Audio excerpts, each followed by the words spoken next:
오늘장 수급은 어디로 향했을까요? 시장이 선택한 주식 시선주 시간입니다. 오늘은 하이투자증권 이청원 PB와 함께하겠습니다. 안녕하세요. 예, 안녕하세요. 네, FOMC가 끝나고 연준이 올해 안에 3회 금리 인하 전망을 내놓으면서 강한 훈풍이 불어들었습니다. 오늘장 어떻게 보셨는지 먼저 이야기 나눠볼게요. 네, 말 그대로 너무나 뜨거운 우리 시장입니다. 불기둥이 지금 계속 펼쳐지고 있는데요. 여러모로 오늘은 현물보다는 선물, 그리고 파생상품 시장에 우리가 눈을 조금 둬야 할 필요가 있지 않을까, 그리 생각을 합니다. 기본적으로 외국인들이 오늘 선물 시장에서 1조 4천억 원 정도, 아까 장 중반으로 갔을 때는 거의 1조 9천원까지 매수세를 보였고, 현물 쪽에서도 엄청난 수량을 매수세를 보이고 있습니다. 그런데 그것보다 이 콜옵션을 외국인들이 지금 230억 정도를 삽니다. 제가 2010년 이후로 파생상품 시장의 움직임을 거의 매일 체크를 했는데 오늘처럼 이렇게 외국인들이 콜옵션을 많이 매수하는 건 처음 보았습니다. 옵션 가격이라고 하는 것은 크게 두 가지로 구성이 되어 있습니다. 하나가 내재 가치이고요. 또 하나가 시간 가치입니다. 아직 4월 만기가 많이 남았기 때문에 시간 가치의 하락이 크지 않다 하더라도 특정 주체가 옵션 시장, 그것도 콜옵션을 이렇게까지 매수한다라고 하는 것은 매우 단기간 혹은 머지않은 시간, 아마도 내일이 될 수도 있고 길어야 다음 주 화요일 안에 될 것 같습니다. 그 안에 오늘 매수한 이 엄청난 수량의 매수세에 힘입어 시장이 한 번 더 튈 수 있다는 것을 의미합니다. 그런 면에서 지금 시장이 여기에서 고점을 형성했다라고 생각을 하는 것보다는 시장이 지금보다 더 높은 수준을 유지할 것이다. 혹은 그 위에까지 올라갈 것이다라고 생각을 해야 됩니다. 코스피 기준으로 2,750포인트 정도 선을 지금 보여주고 있는데 오늘 갭 상승도 크게 나왔기 때문에 코스피 기준으로 2,800포인트도 저는 빠르면 다음 주 안에는 가지 않을까 그리 생각을 하고 있습니다. 또 하나 오늘 시장을 보면서 우리가 눈여겨봐야 할 것은 이제 이 리스크라고 하는 부분이 상당 부분 해소되었다는 것. 이번 주 화요일에는 일본에서 금리에 대한 부분이 이슈가 있었으나 이제 마무리가 되었습니다. 시장이 올라갑니다. FOMC에 대한 어려움도 있었으나 이게 마무리되었습니다. 기다렸다는 듯 시장이 올라갑니다. 시장에 산재되어 있는 리스크가 크게 사라지는 게 오늘 확인이 되었기 때문에 외국인들이 이렇게까지 들어왔습니다. 그래서 코스피의 상단 제한이 없다라고 생각을 하시고요. 반도체가 이렇게 많이 올라가는 점을 토대로 시장의 상승을 여러분들이 계속 지켜볼 것을 권해드리겠습니다. 네, 오늘 강한 수급이 들어와줬는데요. 그러면 그 속에서 어떤 종목들을 선택했는지 외국인의 시선주부터 열어볼게요. 먼저 코스피입니다. 역시나 삼성전자와 SK하이닉스가 나란히 위치해 있는데요. 이번에는 또 엔비디아에 이어서 마이크론의 호실적까지 더해졌습니다. 삼성전자 오늘 추가 상승이 나와줬고 SK하이닉스는 GTC에서 AI 반도체 신제품까지 공개를 하며 오늘 급반등하는 모습 보여줬습니다. 아센디오는 노이즈 속에서도 계속해서 외국인의 시선을 받고 있고요. A프로젠 CDMO 사업을 가속화하고 있고 오늘도 주가는 추가 상승이 나와줬습니다. 저 PBR 관련주도 오늘 외국인의 시선을 받았고요. 한화생명 랭크되어 있습니다. 이어서 코스닥 열어볼게요. 코스닥에서는 오늘 HLB 제약이 첫 번째로 랭크가 되어 있는데요. 오늘 그룹주 전체가 강한 상승세를 보여줬습니다.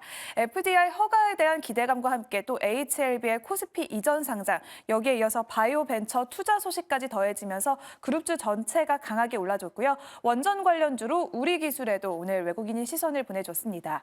휴마시스는 자사주 취득 소식이 최근에 있었고요. 오늘 주가는 계속 급등락을 반복하다가 세 번째 랭크가 되어 있습니다. 또한 반도체 소부장 관련주로 유진테크와 동진세미캠에 외국인이 시선을 보내줬습니다. 오늘 이 10가지 종목 중에서는 외국인의 수급 특징 어떻게 찾을 수 있을까요?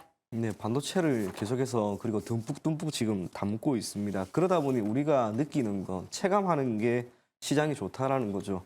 얼마 전에도 시장이 괜찮았던 적이 있었는데 반도체가 움직이지를 않았습니다. 그러다 보니 체감상 시장은 좋은데 무언가 그리 좋은 느낌은 없었습니다. 하지만 어제와 오늘 외국인들의 선택은 반도체였고요. 반도체 쪽에서의 흐름 자체가 너무나 좋다 보니 말 그대로 기분까지 다 좋습니다. 그런 섹터라고 할 수 있는 반도체를 외국인들이 듬뿍 담은 게 오늘 외국인 수급의 가장 큰 특징이 아니었나 그리 생각이 됩니다. 네, 그러면 이 속에서 눈길을 끄는 외국인의 시선주 꼽아주시죠. 삼성전자입니다.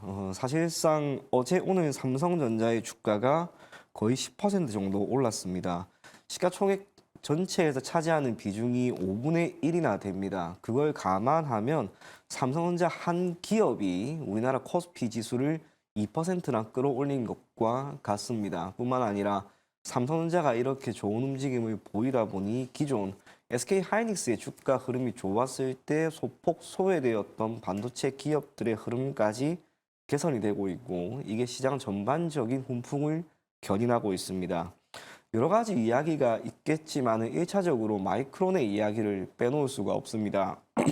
마이크론의 실적이 좋게 나왔습니다. 전 세계적으로 메모리 반도체 시장은 결국 삼성전자, SK하이닉스, 마이크론 이 세 가지 기업에 의해서 모두 만들어지고 있습니다. 그런 마이크론의 실적이 좋게 나왔다라고 하는 것은 같은 산업을 영위하고 있는 삼성전자의 반도체 부분에서의 실적 개선이 1분기 기준으로 충분히 기대가 되는 것을 의미하고요. 그것이 결국 오늘 어제 주가의 상승을 견인하지 않았나 그리 보여집니다. 삼성전자의 1분기 우선은 반도체 부분 전체적으로 흑자 전환 기대감이 적지가 않습니다. 전망은 꽤나 차이가 있다 하더라도 2천억 이상은 영업이익을 보일 것이다라고 하고요. 전체적으로 본다면 4조 원 수준까지도 지금 전망이 되고 있습니다. 하이닉스도 지금 영업이익 기준 1조까지 나올 수 있다라고 하는 전망이 나오고 있습니다. 그게 의미하는 것은 메모리 쪽, 전 세계적으로 우리나라가 가장 잘하는 산업 중에 하나인 메모리 반도체 쪽의 흐름 자체가 개선되는 것을 의미하고 그 가운데 삼성전자와 SK하이닉스의 주가도 우리가 공고하게 지금처럼 이어질 것이다라고 하는 기대감으로 내재되어 있다라고 보여집니다. 그래서 삼성전자 오늘 어제 많이 올랐지만 그리고 약간의 조정이 나온다 하더라도 여기가 마무리 구간이다라고 생각을 하기보다는 일시적인 조정 이후 재차 오를 수 있다라고 생각을 하셨으면 좋겠고요. D램과 낸드 그리고 최근에는 HBM까지 이 HBM 시장이 완전히 커지고 있습니다. 그 속에서 엔비디아양 매출이 조금씩 잡혀간다면 그것 또한 삼성전자에는 기회가 될 겁니다. 그걸 감안하였을 때 삼성전자는 조금은 중기적인 관점에서 여러분들이 접근을 하시고요. 계속해서 보유를 하면서 관망을 할 것을 권해드리겠습니다. 네, 오늘 외국인의 시선주로는 삼성전자 선택해 주셨습니다. 그러면 이어서 기관의 시선주도 바로 만나볼게요. 먼저 코스피입니다. 기관 역시 반도체 대장주 삼성전자와 SK하이닉스의 눈길을 보내줬고요. 해운 관련주로 펜오션도 오늘 시선을 받았습니다. 비트코인도 금리 인하 전망 속에서 반등세를 보여줬고 관련주로 하나투자증권, 기관의 선택을 받았습니다. 한국전력은 저PBR 관련주로 주목을 받다가 최근에 하락세를 보였는데요. 오늘은 또 반등하는 모습 보여줬습니다. 이어서 코스닥 열어볼게요. 코스닥에서는 역시나 반도체 소부장 관련주들이 나란히 랭크가 되어 있습니다. 테크윈과 원익QNC, PSK가 랭크되어 있고요. 코오롱 티슈진 오늘 강한 상승세를 보여줬습니다. 코오롱 생명과학의 골관절염 치료제가 특허를 받아내면서 주가가 상한가까지 올라섰습니다. 또한 마지막으로는 솔리드가 랭크가 되어 있는데요. 이제 6G 시장이 개막되면서 AI 열풍 속에서 수혜주로 부각을 받고 있습니다. 그동안의 하락세를 멈추고 관련주들이 급등하는 모습을 보여줬고 솔리드가 기관의 시선을 받았습니다. 오늘 이 속에서는 기관의 수급 특징이 무엇일까요? 전반적으로 역시나 기관도 반도체를 역시나 좋아하는구나라는 생각이 많이 들었습니다. 기타 다양한 섹터를 어쨌거나 계속해서 기관은 담습니다. 외국인들은 특정 섹터를 배제하고 다양하게 담는 경향이 있는데 기관 같은 경우에는 그러지 않고 특정 섹터뿐만이 아니라 골고루 다 담는 그런 모습이 꾸준히 나오고 있는 것 같습니다. 그 속에서도 역시 반도체를 선택을 하고 관련된 기업에 투자를 하고 있다는 것, 그게 오늘 기관의 수급 특징이 아닌가 그리 보입니다.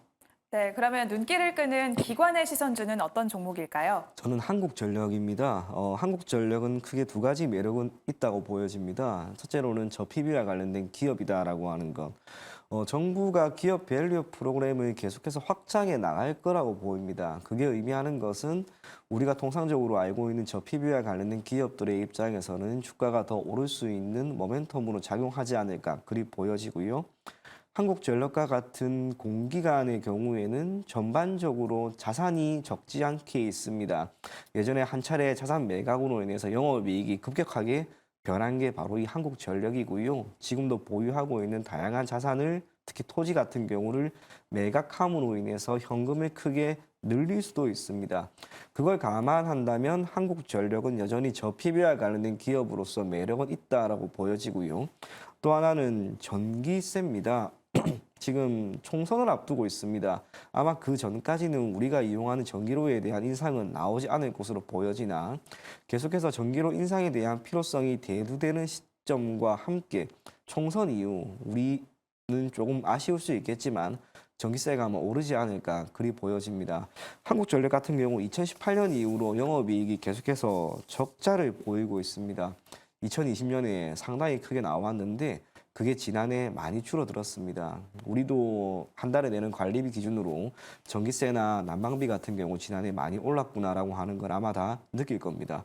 하지만 그것이 결국 한국전력과 같은 기업의 입장에서는 수익성이 개선될 수 있는 한 가지 요인입니다. 앞으로 전력 가격 또 우리가 더 많은 수요를 필요로 하고 있는 게 바로 이 전기이기 때문에 이를 담당하고 있는 한국전력의 입장에서는 수익성이 조금은 나아질 가능성이 있다는 것, 거기에 초점을 맞추고 한국전력도 한번 눈여겨보셨으면 좋겠습니다. 기술적으로 보더라도 한 차례 25,000원 기록한 이후로 22,000원까지 주가가 가파르게 밀렸습니다. 다행히 오늘 양봉이 나오고 있는데요. 이 구간에서 추가적인 하락을 우리가 기대하기보다는 소폭 반등하는 흐름을 기대해보자라는 관점으로 접근하면 괜찮지 않을까, 그리 보여집니다. 네, 오늘의 기관의 시선주도 코스피에서 나왔습니다. 한국전력 선택해 주셨는데요. 외국인의 시선주로는 삼성전자를 선택했습니다. 삼성전자와 한국전력 두 가지 종목 중에서 조금 더 눈길을 끄는 베스트 시선주는 어떤 종목일까요? 예, 삼성전자입니다. 이유는 지금 우리 증시는 외국인들이 강하게 들어오기 때문에 이렇게 올라가고 있습니다. 결국 시장의 흐름과 지수를 결정짓는 건 사실상 외국인이고요. 외국인들이 지금 삼성전자를 이렇게 강하게 매수하기 때문에 흐름 자체는 더 이어지지 않을까 그리 보여집니다. 동사의 240일 기준 고가가 79,800원입니다. 오늘도 그 정도 가격까지 올라가고 있습니다. 아마도 내일 빠르면 내일일 것 같은데 이 가격을 다시 한번 경신하는 모습이 나오지 않을까 그리 보여집니다. 그래서 85,000원 정도를 우선은 목표 가격으로 한번 두고요. 손절 가격은 75,000원 제시해 드리도록 하겠습니다. 네, 오늘의 최종 선택은 삼성전자를 선택해 주셨고요. 목표 주가 85,000원, 손절 라인 75,000원 제시해 주셨습니다. 이렇게 오늘의 시선주는 하이투자증권 이청원 PB와 함께했습니다. 오늘 고맙습니다.